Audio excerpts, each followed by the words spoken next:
Okay, Bergson and the Holographic Theory of Mind. Back again, part 39, the Holographic Principle, focusing on Suskind's version of the Holographic Principle, which brings us to the question right off the bat, whose Holographic Principle, for there are other possibilities, obviously. We'll come to the notion of physics and what it means by information, involving entropy, atoms, bits, Shannon, the classic information processing framework, the subtle vagueness involved with physics usage thereof. Get to the question, where is dynamics in all of this? It's lost. And physics versus perception, Gibson, Bergson. And the fact that the holographic principle is in reality just the hard problem, now made by physics itself. And the toothpicks supporting this holographic principle, bits, qubits, black holes, etc. So in physics, the holographic principle we're about to discuss is the holographic principle. It's certainly not Bohm's, certainly not Bergson's. Its big names essentially start with Hawking, due to its origins in the black hole theory, and continue Bekenstein, 't Hooft, Susskind, Puso, Moltke, and yes, before all, Shannon, the information theorist. It has been exposited, described by Leonard Susskind, and we'll follow him. But why should a Bergson guy care? Some reasons. At its heart, there is a problem with its conception of information. The holographic principle, HP for short, is incompatible with Bergson, which is to say, the HP can never support a theory of consciousness. It thus involves a deep problem with physics. Then go back to 1. At its heart, there's a problem with its conception of information. In a 2011 talk, discussing the HP, Leonard starts. It all began in thinking about black holes. For Leonard, it seems Bohm, certainly Bergson, were lost in a black hole. We're on a quite different road. They're ubiquitous, and almost all the information in the universe exists in black holes. To quote. What is a black hole? He has us imagine a lake, infinite but shallow. The fish in the lake have a constraint. They cannot swim faster than the speed of sound. In the middle of the lake is a very dangerous place, a drain hole. And as you get closer, the water flows faster and faster, and if sucked in, one is annihilated on the rocks. The red line, circling the drain hole there, the point at which the water is moving at the speed of sound, and then even faster. Alice, the fish in this region, where the water is now moving faster than she can swim, her calls to Bob outside can't be heard. The sound waves aren't traveling fast enough. To Bob, Alice has disappeared. Nothing bad yet has happened to Alice when she crosses this point, the red line, but she's doomed. So this is essentially a black hole for Leonard, a kind of inflow, a point where space is flowing in, whatever it could possibly mean to say space is flowing in, so fast that to get out would require a motion at the speed of light. Switching from light to sound, from sound to light. The horizon itself is not harmful. The place that is harmful, the singularity. Oops, that's the wrong singularity. That's the point of singularity. We're sucked into the black hole, totally. Now the question, what happens to Alice's information, he asked. For Leonard, information comes in bits, in discrete units. An example, a sentence. King Canute had warts on his chin. The sentence expresses a certain amount of information. But physicists, information theorists, when they talk about information, they are not really talking about the meaning of information, he says. Meaning doesn't count. This is per Leonard. What counts is the symbols. For example, Joe stirred the coffee. We can translate that again into Morse code too. And yet, coffee stirring as I've noted multiple times, is an event with an invariant structure, velocity, flow fields, adiabatic ratios, inertial tensors. And even this description is infinitely overflowed by the simple reality of coffee stirring, the simple physical reality of the liquid, the cup, the motion of the spoon, etc. This will be an intrinsic problem. Bits cannot convey the physical, dynamic information with its invariance laws that specifies coffee stirring. In language, the Joe stirred the coffee is but a mediating device to move the brain into the modulation patterns described by such a dynamic structure, the invariant structure I'm referring to above. So this is a sentence, a collection of information which consists of a sequence of letters, to Leonard. Whether you can read English and decipher it, not the important thing, he says. The important thing, it takes a certain amount of letters to describe it. As you can see, juxtaposed with my stuff on the right there versus his description of just a certain amount of letters, there's a severe disconnect about to happen. Yes, we're going to stick our head in the hole. So, continuing with this question, what happens to Alice's bits or information? You could convert the sentence to Morse code, as he has done there. Leave out the spaces between the words as a 65-bit message. This move to Morse code has replaced the sentence by a collection of bits. A bit is a dot or a dash. And he says, same concept as in a computer. So, in other words, the information describing Alice is also just a set of bits. Suss then discusses the minus first law of physics. It's more important and deeper, he says, than the other two first laws, Newton's first two laws. He says, bits of information are indestructible. So this is the minus first law of physics, more important than Newton's first laws. When you erase the bit patterns that represent the above, Morse code, you're ejecting it into the environment, he says. You erase the indestructible bit, adds a little bit of energy into the environment and thereby heats the environment. So somehow that energy is still a bit. Note the precariousness of this. Some random heating into escaping into the environment, and this is still termed information as bits.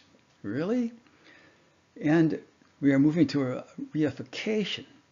Alice, her entire extremely dynamic physical being, just as the coffee stirring, is defined by these very abstract bits. Now we're coming to the great problem for Leonard. A paradox. On the one hand, the minus first law. On the other, Alice. As far as Bob is concerned, her bits have disappeared from the world. So for all physics purposes, to quote Leonard, Bob sees a world in which information is erased. Can this be right? So, to quote, Alice's bits fell into the black hole and they're in there, but Hawking discovered that black holes evaporate, disappear. It evaporates as photons, gravitons, other particles, thus losing energy, and in doing so, shrinking, smaller, smaller. Ultimately, it's gone. But where are Alice's bits? The minus first law says they can't disappear. Paradox. So, we're coming to the big one, entropy. To take a bath, says Leonard, it's nice to know the temperature and the volume. But in the bathtub, you would see molecules, and the position and velocity of every one is information. It is hidden because there are so many and so small that it's hard to keep track of. This is entropy, hidden information. For Bekenstein, 1972, black holes have entropy, and he showed how much information can be hidden in a black hole. His approach asked the question, how many atoms are required to fill up the bathtub? Drop in one atom at a time and count. The number will be proportional to the volume of the tub. Double the volume of the tub, twice the atoms. So Bekenstein asked, How many bits does it take to fill a black hole? How many bits to fill a black hole? Start with a tiny black hole. A bit we'll describe as an elementary particle. Drop in one photon, say a photon of one polarization as opposed to another polarization. Deep thing here. Information in quantum mechanics comes in discrete units and called particles. With one thrown in, one particle, the effect is to increase the energy, the mass. The black hole grows a little bit. Do it again until the black hole achieves the size you are interested in, and count how many photons of an appropriate wavelength does it take to build a black hole of a given size. The natural expectation, like the bathtub, the number n of particles should be proportional to the volume. Twice the bathtub size, twice the particles. What Bekenstein found, the number of hidden bits of information is equal to the area of the horizon. It is area, not volume, measured in Planck units. So area. What this meant, when the bits fell on the horizon, they behave as little impenetrable objects. They collect on the horizon and simply can't push each other out of the way. They achieve some density, almost like coins on a table surface, that you've tried to pack in as tightly as possible.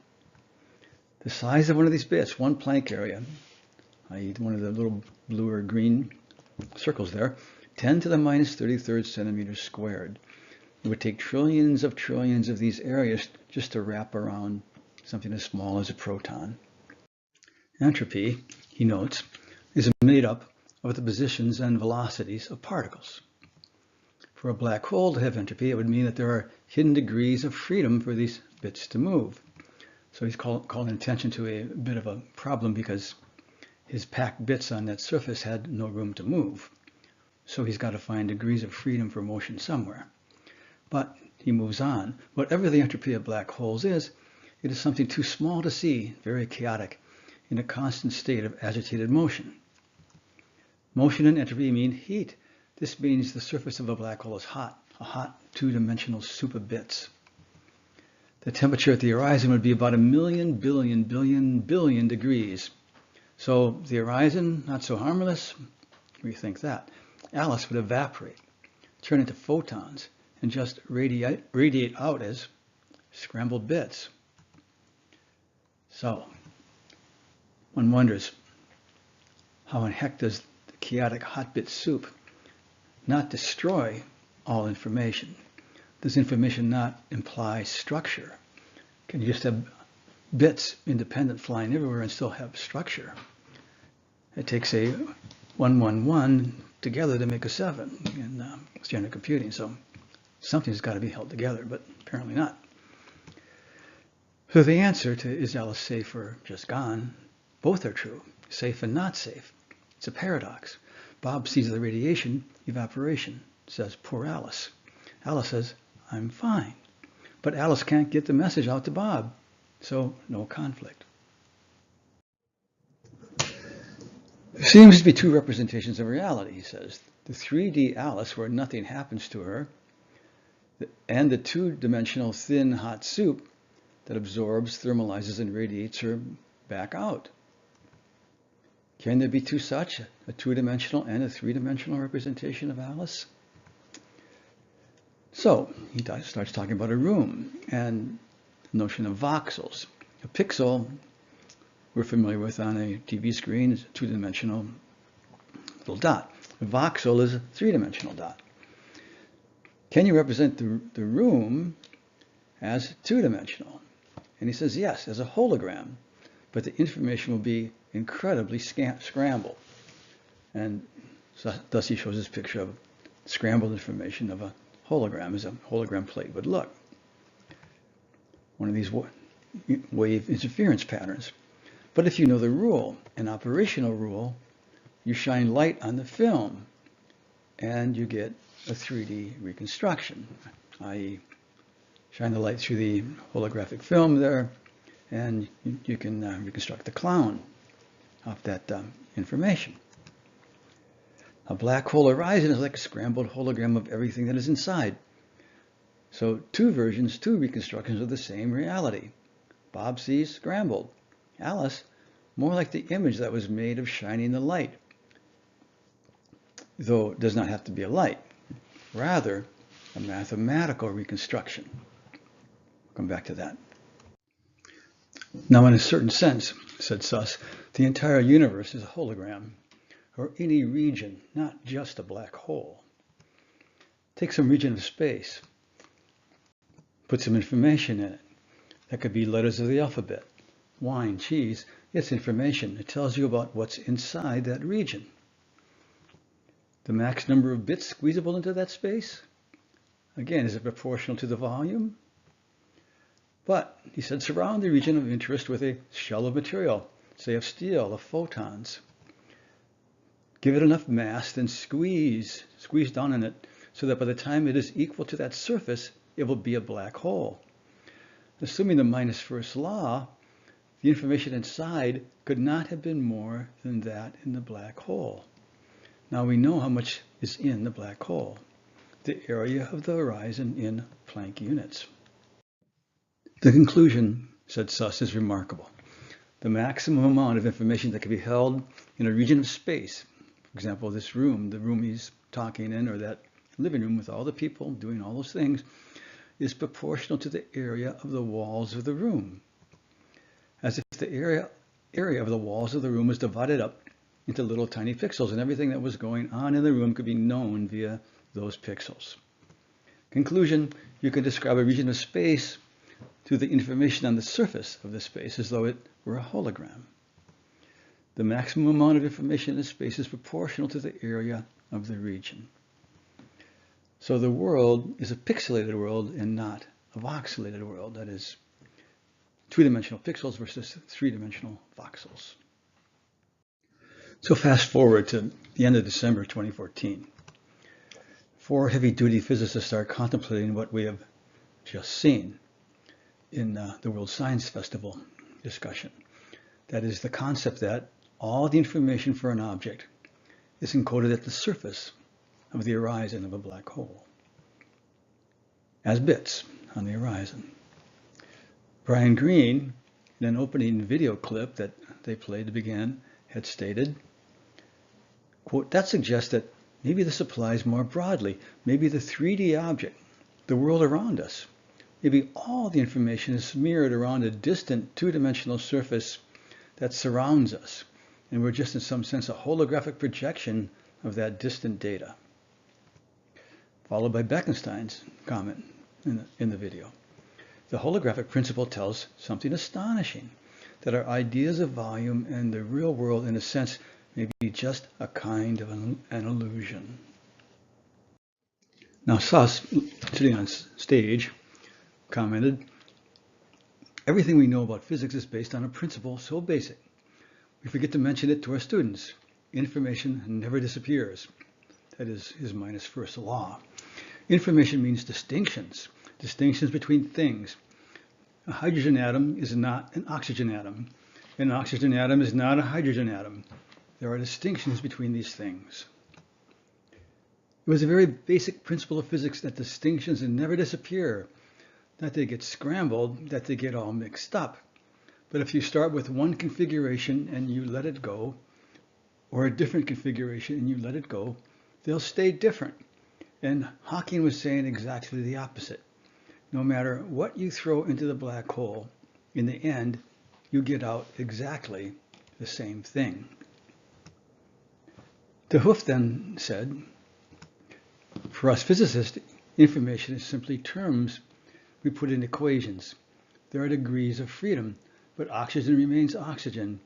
Throw a teapot or an old shoe into the black hole, they should stay the teapot and the shoe. Now I got to admit, this is a premise that's a little difficult to know where it's coming from. One throws a shoe and a teapot into the fire, and it's difficult to say they still remain the teapot and the shoe. Their configurations have changed and get scrambled, as Suss would say, but it's hard to imagine that there's not a sufficient conflagration of the fire, that there's just nothing left and no way to ever discover the distinction between the teapot and the shoe again. But this is the premise going on here. Now, Verlinda talked in terms of the Matrix, the movie, which caused him nightmares when he was young. Then says, what if this was just the projection of a computer that makes us think we are real? The type of information we are talking about is really what is inside this computer. And he adds, imagine you make this hall here with all the reality of being able to do experiments. Things fall, you collide things, exactly the way we talk about them happening in physics. Stir coffee. But it's all just zeros and ones in a computer. And in principle, you can quantify how many gigabytes, how many terabytes, but there's information in that computer, and that's the kind of information we're talking about. Now, I find this just an amazing indication of the total acceptance of the information processing framework. Just unquestioning acceptance. And these are the guys that will unhesitatingly write a book on, say, physics and consciousness. So the moderator says, so you're saying the physicists believe that it's possible to map every aspect of reality we are experiencing here into some sort of stored code that specifies precisely everything that's happening here in the room, what people smell like, who's mad at whom, who's wearing dirty shoes, and what they're even thinking about. Verlinda, yes, you can imagine. That's the way it goes. Moderator, are you physicists just imagining this, or does quantum mechanics insist it must be so? Busso says, QM is based on information. The way we would describe the room, one person here, another there, these are different states, as we call them, as though you can put a different letter on the page. It conveys information. So where a particle is a way of conveying information. Quite literally, when we write the position of a particle on a page, we convey information. So many a characterization of information has just passed by. Information, positions of particles, up-down spin of a particle, bits, 1, 0s, as in a computer. A particle occupying a 10 to the minus 33rd centimeter squared Planck unit on a surface. Distinctions, energy evaporating onto the black hole horizon, a point in space, the intersection of 3 coordinate axes. That's actually one that wasn't quite here, but I've seen it. Not to mention the hot bit soup. This loose usage, this license, for the term information, looks sourced in the rough association of Boltzmann and entropy with Shannon and bits. So looking at these two types of information, thermodynamic entropy via Ludwig Boltzmann, 1877, the number of distinct microscopic states that the particles composing a chunk of matter could be in, while still looking like the same macroscopic chunk of matter, whether it be a piece of cheese, wine glass, etc. Air in the room, one can count all the ways that the individual gas molecules could be distributed in the room, and all the ways they could be moving. Thermodynamic entropy is the disorder, the amount of disorder in a physical system. Now, information entropy, Claude Shannon, 1947. His entropy formula has the same form as Boltzmann's. The entropy of a message is the number of binary digits, or bits, needed to encode it. So, King Canute, 65 bits. Joe stirred the coffee, 45 bits. And Shannon entropy says nothing about meaning. Of course, what we're seeing right in the face is that the 65 bits says something about a bit on a wart on the chin, and the 45 bits is expressing a dynamic invariant structure, all involved there in stirring coffee. And so we're looking at the rather great unreality of the notion of information right there staring us in the face. The two entropies are conceptually equivalent, supposedly. The number of arrangements that are counted by Boltzmann entropy reflects the number of Shannon information one would need, or the amount of Shannon information one would need to implement any particular arrangement. But two salient differences: the units used and the degrees of freedom involved. As far as the units, in thermodynamic entropy, a chemist or refrigeration engineer uses units of energy divided by temperature. For Shannon, he's using bits, essentially dimensionless units. And then there's degrees of freedom. In thermodynamics, a degree of freedom is any quantity that can vary, such as a coordinate specifying a particle's location or one component of its velocity. Over on the left there, we have a coordinate space, three-dimensional coordinate space, and the little particle there has 3 degrees of freedom. You can move on that axis, you can move on that axis there, or you can move on the vertical axis. But for Shannon, we're talking simply a single binary degree of freedom, on, off, 1 or 0. So we begin with the intuitive notion.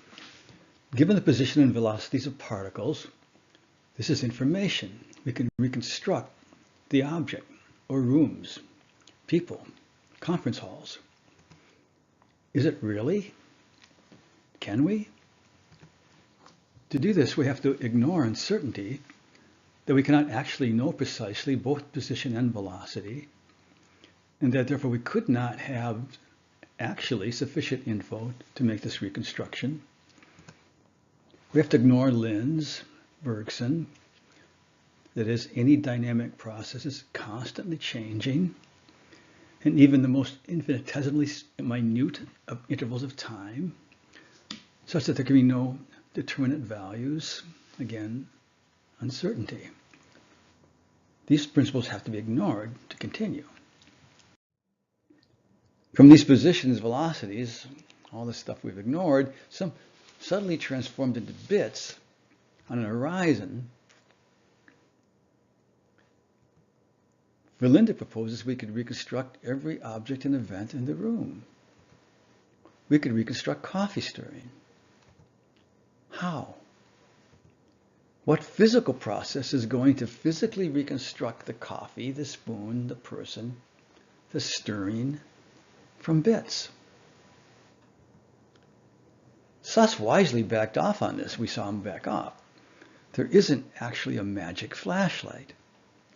He says, we saw him say this, it's a mathematical process. That is, there is no ontology here whatsoever.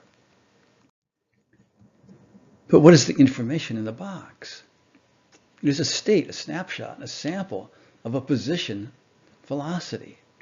State after state after state after state. First state 1, then state 1 disappears and you have state 2. State 2 vanishes and you have state 3. In other words, you never have more than a single state. State 1, and state 2, then state 3. Each state would be stored on the surface, like layers, state upon state upon state. So you would need each of those states stored on the surface, state after state after state, like a layer. How is that done? The magic flashlight would project state after state after state. They reconstruct that coffee stirring. The flashlight itself would have to be a continuous process. Is the flashlight being reborn state after state after state as well? But where is the continuity of the projection? There is never more than one state. How can there be invariance over time? Never more than one state. Where do the qualia come from? The box contains only abstract billiard balls. How does the quality come from this? Combined with the state to state to state motion, again, only ever one state.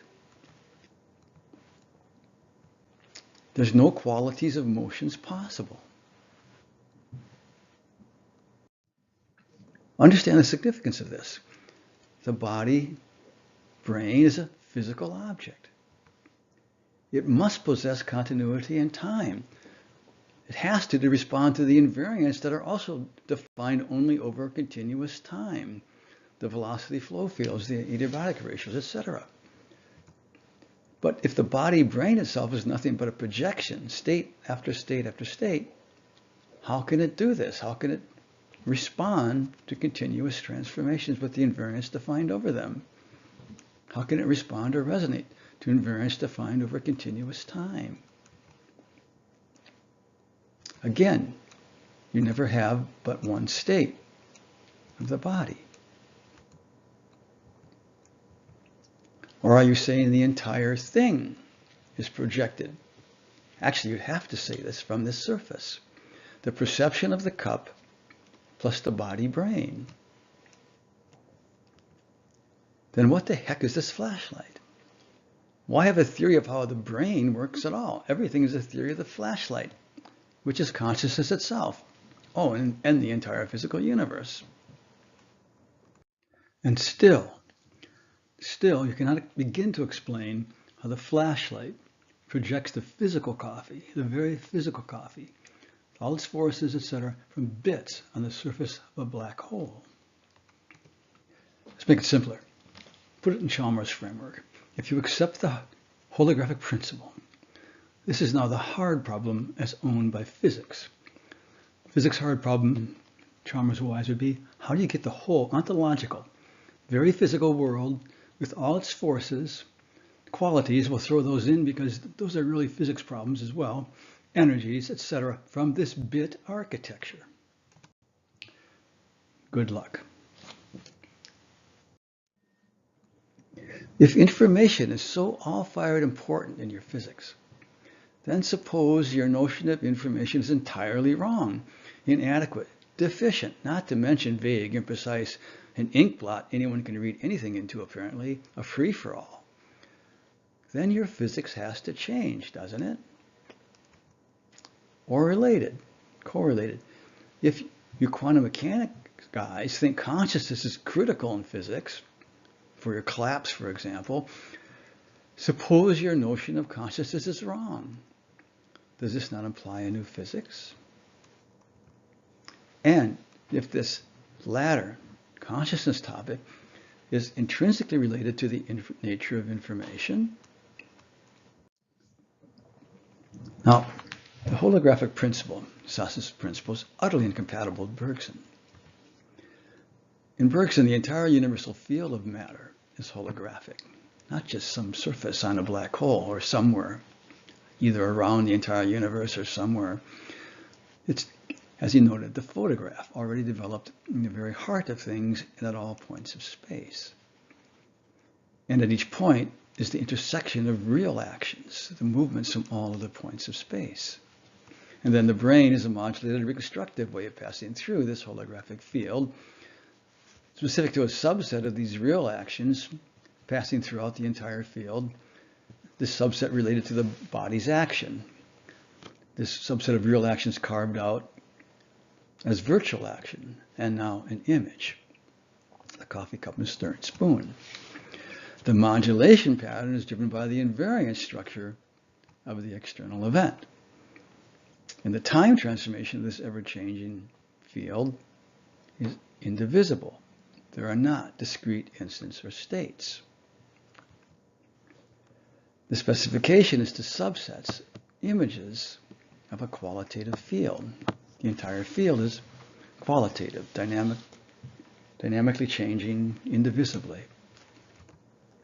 And given the body's energy state, as I've noted, at a scale of time, normally our buzzing fly, 200 wings per second, seen as a blur, as opposed to a fly flapping his wings slowly as a heron, which could be a different energy state of the brain and a specification of its wave, the reconstructive wave. Obviously, this is nothing like holographic information at the surface of a black hole or some other hypothetical surface somewhere. even with a magic flashlight projecting the coffee cup, this during the kitchen in this mode, the coffee cup is not part of a holographic field, whose information the brain can select out from the whole and specify as an image of part of the changing field. So what now, physics, is your theory of conscious perception? And what is your theory, physics, of the information driving the modulation of the brain, or whatever the brain now does? Shouldn't the theory of physics have this constraint, at least, that ultimately it can support a theory of conscious perception? And if obviously not, like the holographic principle, grounds for its rejection? The unreality of a flashlight or any projection was reflected in a small way in the discussion, in a bit of a rebellious comment by 't Hooft. To quote, actually, I think it's about time that we start to get more real. I want to bring in a notion that hasn't been put forward yet, the question of dynamics. He talks about his very physical experience learning to windsurf. Then, to quote, now here the problem is the same. So far we've been discussing a static question. What is information? Where is it? And so on. You guys discuss it at length. But there is something else in physics. The dynamical question. How do things evolve in time? And how we phrase the laws of nature. So the static question is just static bits on static surface, layer after layer after layer. Now he goes into worry about causal relations constrained by the speed of light versus instantaneous holographic resolution of distributed information. I think, because it was a little bit hard to understand. But taken in the context, in our context we've just been in, his remarks actually open the door to this. What is the information defining the dynamic events over continuous time? I.e. coffee stirring. There's a whole lot of causality in coffee stirring, and there's a legitimate definition of the information at the ecological level, ecological physics, that defines that event. Frankly, the holographic principle rests heavily on a few toothpicks. General relativity, a toothpick, believe it or not. Black holes, a toothpick rested on the previous toothpick. Information theory and its bits. Compared to the now abandoned subject of electromagnetism, with its concrete considerations, as we've seen, of the magnetic field, the dielectric, the four discussants admit there can be no experiments on what they're talking about, only paradoxes, and resolving them will advance things. This seems just a shocking divergence into questionably useful abstractions, a trip to scholasticism. If a reasonable possibility for a scientific theory of consciousness is considered a constraint on physics, a theory of consciousness not forced into totally non-physical realms, the holographic principle is surely a candidate for violation of this constraint. So bits, one of the toothpicks. The 0 or 1 bit, abstract, immutable, eternal, static, undestroyable, purely conceptual, abstract fiction. In concrete practice, all bits, even qubits, are complex circuits of, for example, multiple transistors with tight tolerances, something like voltage values, where 0 is 3 volts, 5 volts is a 1. A friend of mine, correspondent, showed me what it takes on a simple breadboard to represent 1 bit with transistors. That's a bit, and the transistor is required. Or take the old Stone Age version of bits with magnetic cores. Note all the wires and the switches necessary to maintain the state, 1-0-ness. It's a dynamic state. Or pixels. How about 1 pixel? That picture there on the board is what it takes to do a pixel. A circuit is constant motion to maintain the bit value over the constant motion. So Suss's hot soup, where bits are sitting on top of a surface of a black hole, is on parity. And don't forget, if you're qubits, you've got to shield those little qubits because they'll be destroyed. But Suss, on occasion, for his black holes, will switch to qubits. This is worse than bits. So with the help of the same viewer, correspondent buddy of mine, I've looked more, since my number 29 on quantum computing, into the nature of the qubit. Now the qubit is actually realized as a classic LC circuit, or resonance circuit. L is for the inductor, that is the coil, C for the capacitor. And we're looking at, on the right, a state of the circuit where the capacitor is discharging from the plus side to the minus side, and then the current is flowing through the wire into the coil building up a magnetic field, B, and continuing, and ultimately then this capacitor will discharge completely in that one direction the current is flowing. Then it'll start back the other direction because the coil now releases all of the energy back to the capacitor the other direction. Now the pluses and minuses are reversed, and we have coil moving, or the current moving in the opposite direction. So more dynamically, you've got this resonance circuit looking as such. Constant discharge in one direction, recharge, discharge in the other direction, current flow.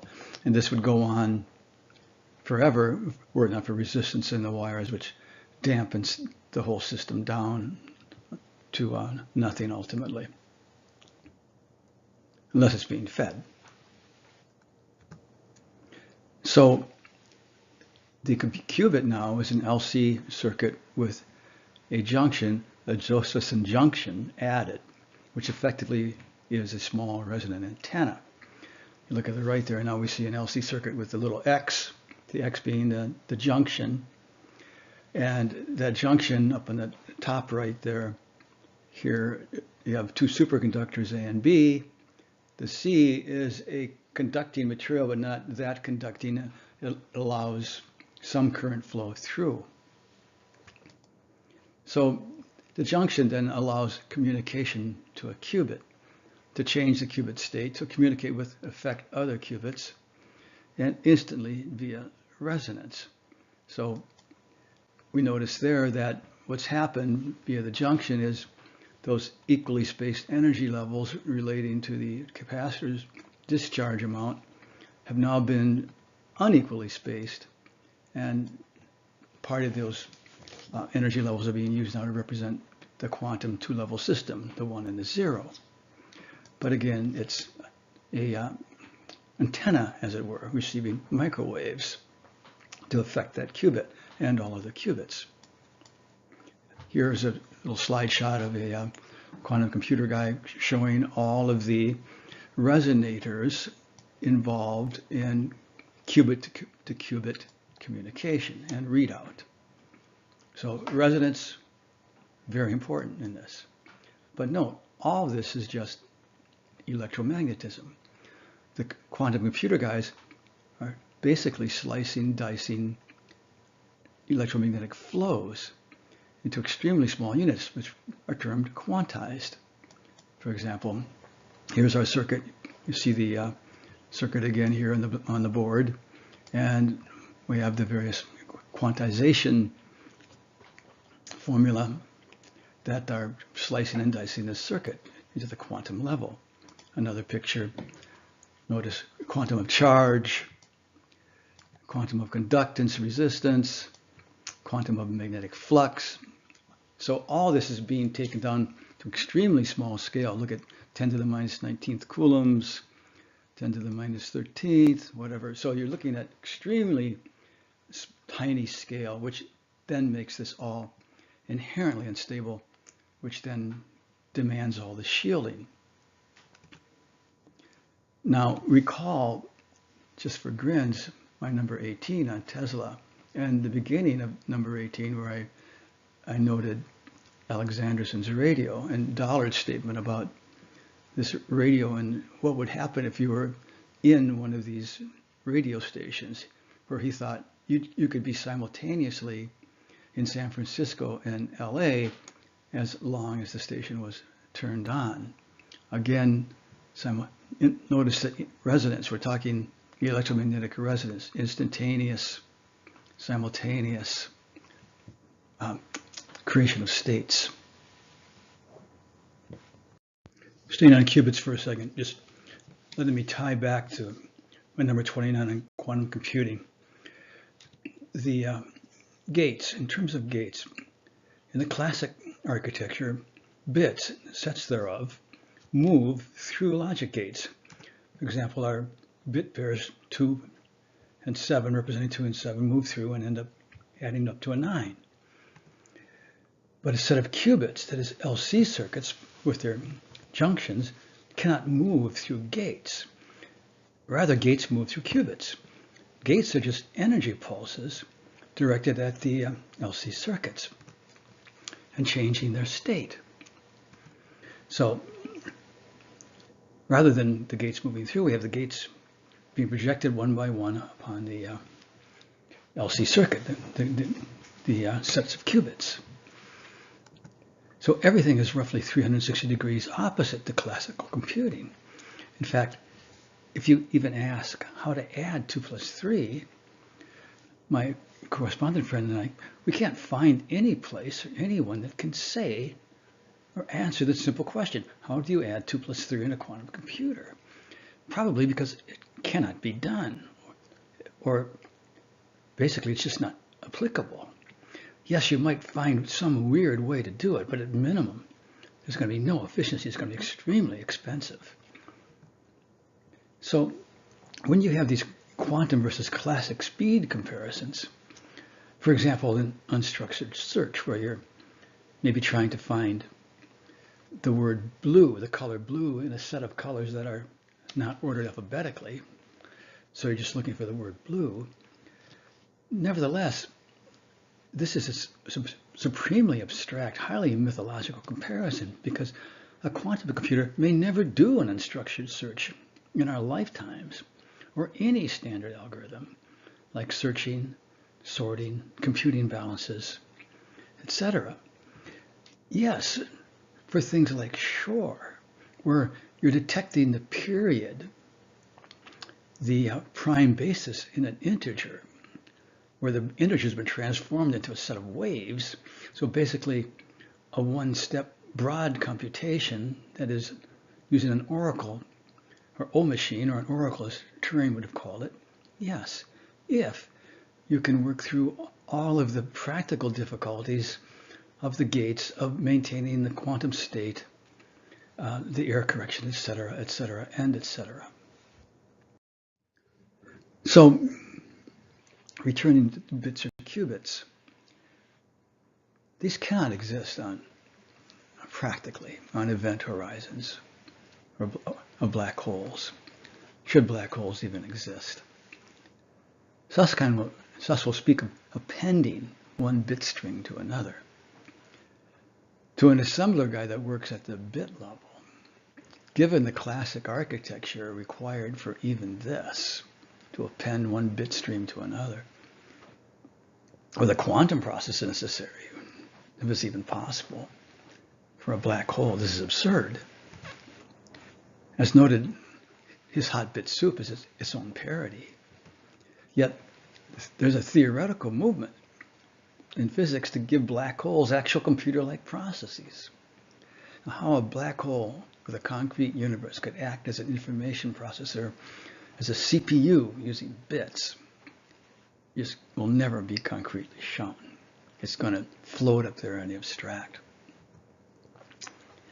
In other words, it's clear in the concrete physical universe itself, unaided by human conception, that is, a conception and its implementing apparatus that artificially maintains the value of a bit over transistor flows or magnetic cores or whatever, there is no possible way this concrete universe can implement information processing as currently defined, whether via bits or qubits. So postscript. So is information in bits? Is information in bits indestructible, eternal, forever? This seems an unbelievably strange faith. It seems more like math derangement syndrome. As I noted in the Hoffman one just recently, Bergson was trying to forestall this already in 1896. He saw mathematics continually being confused for the real, as if mathematics possessed an ontological status. And he warned mathematics could at best be a descriptor of physical reality.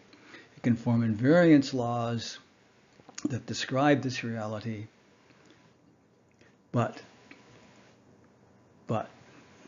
in reality, the physical universe, the physical events, even the lowly coffee stirring with all its dynamics and forces and physicality infinitely overflows mathematics. The physicists seem to have succumbed to MDS. Hopefully there's a cure. So next time we'll see. Until then, signing off.